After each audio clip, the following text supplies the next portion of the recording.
Belum 1 tahun Kabinet Merah Putih bekerja, mantan Wakil Menteri Tenaga Kerja Immanuel Ebenezer atau Noel tersandung kasus korupsi pengurusan sertifikat keselamatan dan kesehatan kerja atau K3. Tidak sekedar masuk dalam jajaran pembantu presiden di Kabinet Merah Putih, Noel pun tercatat sebagai anggota Partai Gerindra. Di usianya yang masih seumur jagung di partai berlogo Garuda itu, Noel cukup lihai mendekati presiden. Meski demikian, presiden menegaskan tak ada ampun untuk koruptor. Di MPR tanggal 15 Agustus, ingat pidato saya? Saya katakan, kalaupun ada anggota Gerindra yang melanggar, saya tidak akan lindungi. Beberapa hari kemudian, ada anggota Gerindra. Tapi dia anggota, dia belum kader. Kalau kader itu ikut pendidikan, yang tadi itu Ottoman itu dia harus belajar itu. Aduh, dia nggak keburu ikut kaderisasi. Tapi tetap saya agak malu saya. Sebetulnya saya orangnya itu menarik ya. Mungkin dia khilaf. Saudara-saudara, apakah tidak ingat istri dan anaknya? Kalau tangannya diborgol pakai baju oranye, apa tidak ingat anak dan istrinya? Bagaimanakah sistem pengkaderan dan sikap partai atas kejadian mantan Wamentan tersebut yang telah membuat malu itu?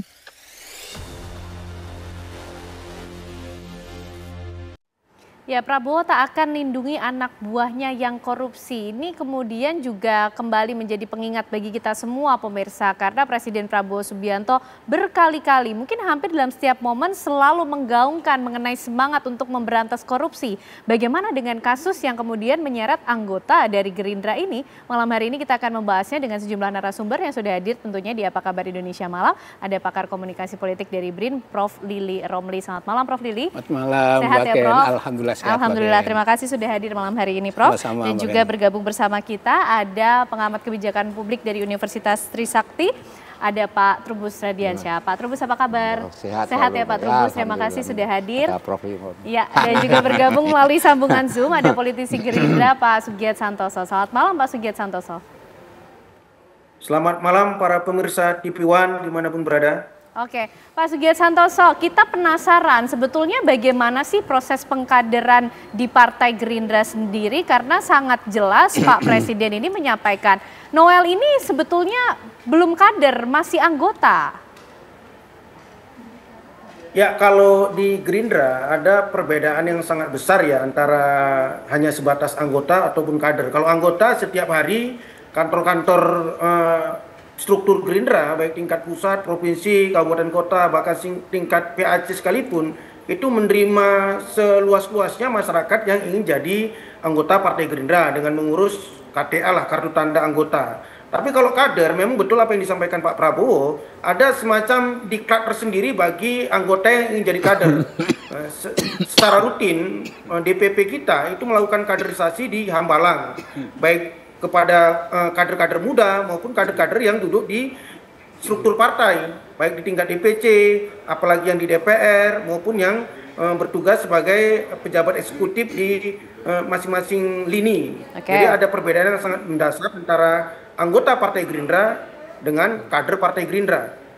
Oke, tapi Pak Sugiat, ini yang menjadi menarik, sosok Immanuel Ebenezer juga disebut Pak Presiden Prabowo ini sebagai orang yang menarik sebetulnya, walaupun pada akhirnya membuat Pak Presiden agak malu begitu.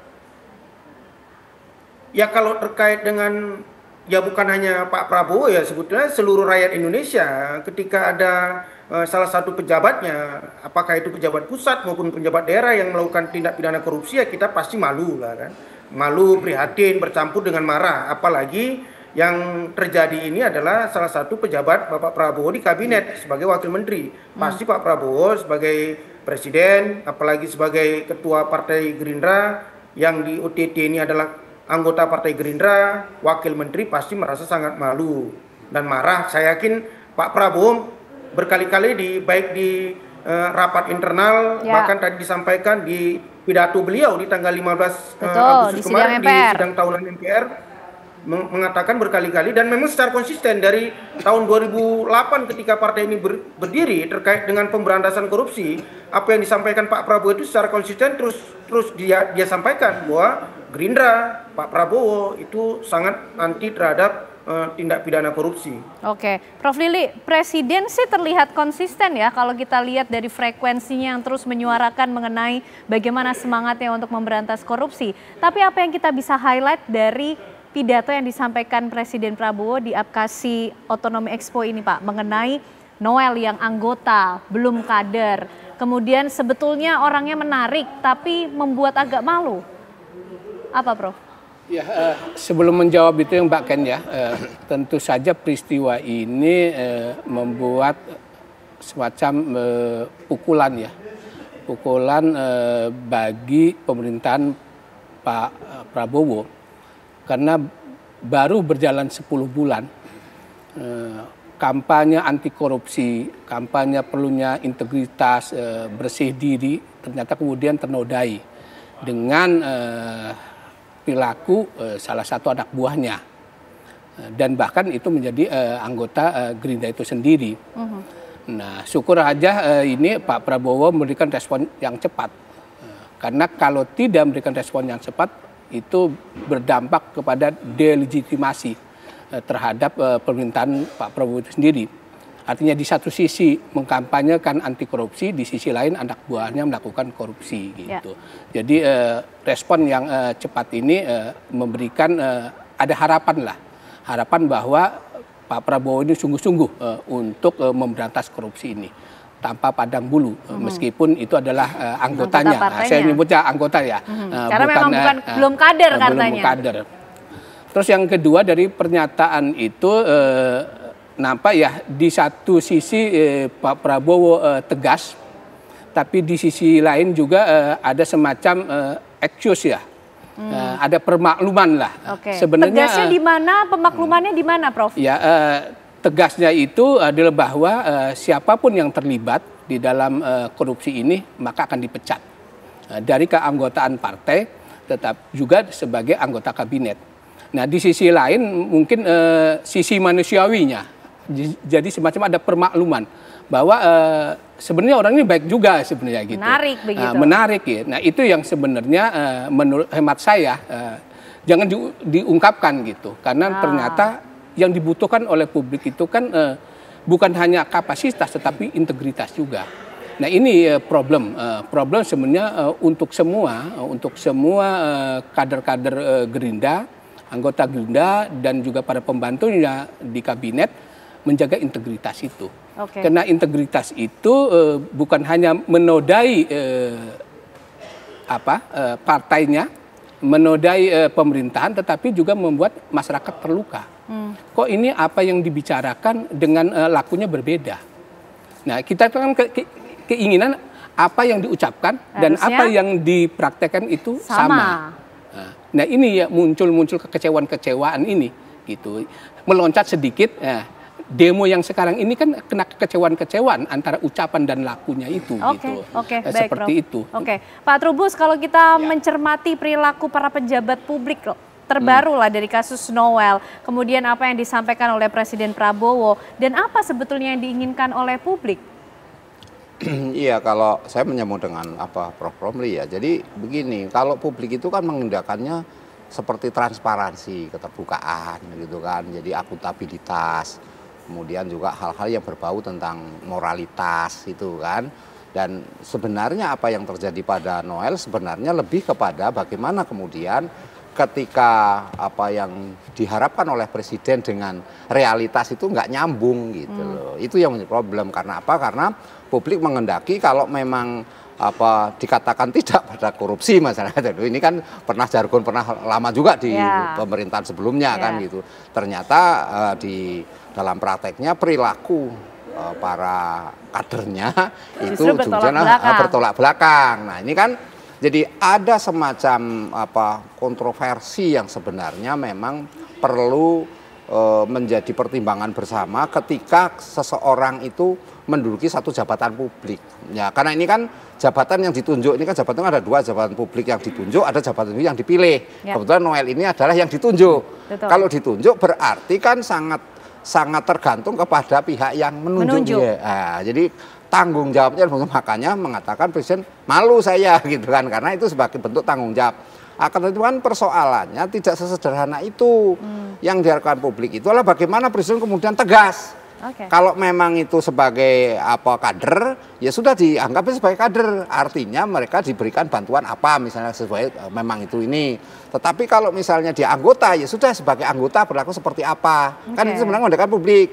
Nah, yang menjadi problem juga adalah bagaimana kemudian ketika Presiden kan tetap konsisten pada pernyataannya seperti tanggal 15 itu waktu pidato.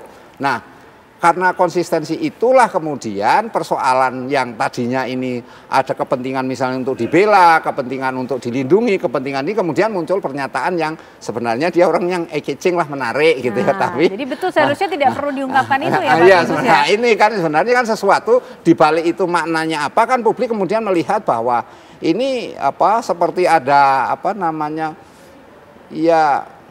ambivalen. Iya, ambivalen, kemudian sekitar main cantik gitu loh, main cantik yang mengelabui publik sehingga seolah-olah bahwa itu ada hal-hal yang memang ini gitu. Tapi kita harus pahami bahwa intinya adalah posisi mengendaki jangan sampai ini nanti terulang kembali gitu loh. Intinya itu, jangan nanti kemudian sudah dikatakan seperti kalau Presiden kita semuanya hormat memang Presiden sangat siapa yang merapi itu. Tapi ini persoalan perilaku kader anggotanya kan. Kalau sekarang anggota lah katakanlah ini, apakah anggotanya betul-betul seperti itu? Inilah publik sekarang sedang menilai. Nah, karena itu ketika ini supaya tidak berlangsung kan publik menghendaki ada satu mungkin evaluasi gitu ya, evaluasi terhadap mereka-mereka yang selama ini mungkin duduk sekarang. Nah, itu untuk dievaluasi benar-benar enggak melakukan seperti itu, enggak, artinya dari internal DPP juga menganalisa itu gitu. Jangan sampai kemudian ini baru ada masalah rame ya kan, baru istilahnya ada langkah-langkah kan, ya tak elok juga seperti itu. Itu karena kan namanya politik ini kan sesuatu yang organisasi politik kan organisasi yang terstruktur, Mbak. Ya kadernya jelas gitu. Nah, Pak Sugiat, ini publik sedang menilai, tapi di internal DPP Gerindra seharusnya juga concern mengenai hal ini. Jangan sampai tadi ambivalen begitu. Ketegasan yang diminta oleh publik. Ini korupsi, tapi kenapa masih harus disampaikan juga orangnya menarik? Padahal udah bikin malu Pak Sugiat. Enggak lah, kalau itu kan hanya tidak terlalu substansial ya statement Pak Prabowo terkait dengan itu, mungkin perasaan pribadi. Tapi dalam konteks beliau sebagai presiden, beliau kan tegas bahwa dalam tempo yang secepatnya Noel sebagai wakil menteri dicopot jabatannya, dan di DPP juga sikapnya tegas bahwa keanggotaan, kalau kita baca kembali statement yang disampaikan oleh Mas Sugiono sebagai Sekjen DPP, keanggotaan Noel sebagai anggota Partai Gerindra dicabut. Saya pikir itu satu sikap tegas lah. Tapi kami memang kami menyampaikan bahwa di Gerindra, apalagi kader-kader atau anggota yang mendapat jabatan baik di legislatif maupun di eksekutif, pimpinan kami selalu mewanti-wanti dari awal bahwa ada batasan-batasan yang tidak boleh dilanggar lah, misalnya terkait dengan permainan-permainan pungli, terkait dengan kejahatan keuangan. Saya misalnya sebagai anggota DPR RI diamanahkan sebagai pimpinan Komisi 13. Berkali-kali misalnya pimpinan saya, Bang Dasko, Mas Sugiono, itu menyampaikan bahwa kita sebagai anggota DPR RI harus menjaga, jangan main ini, cari saja rezeki yang halalan thayyibah. Tapi kalau sudah disampaikan pesan-pesan seperti itu, lalu kemudian ada anggota atau kader yang membandel juga, ya itu menjadi resiko pribadi. Saya pikir Gerindra dalam konteks ini sudah mewanti-wanti dari awal agar kader-kadernya yang ditugaskan baik di legislatif maupun di eksekutif untuk tidak bermain-main dalam konteks amanahnya. Oke, jadi di kader Gerindra sendiri sudah begitu tegas disampaikan oleh Pak Presiden, apa kemudian yang menjadi tantangan, apa yang tidak boleh dilakukan, termasuk apa yang akan menjadi hukuman atau tanggung jawab dari setiap kesalahan yang dilakukan, Pak Sugiat?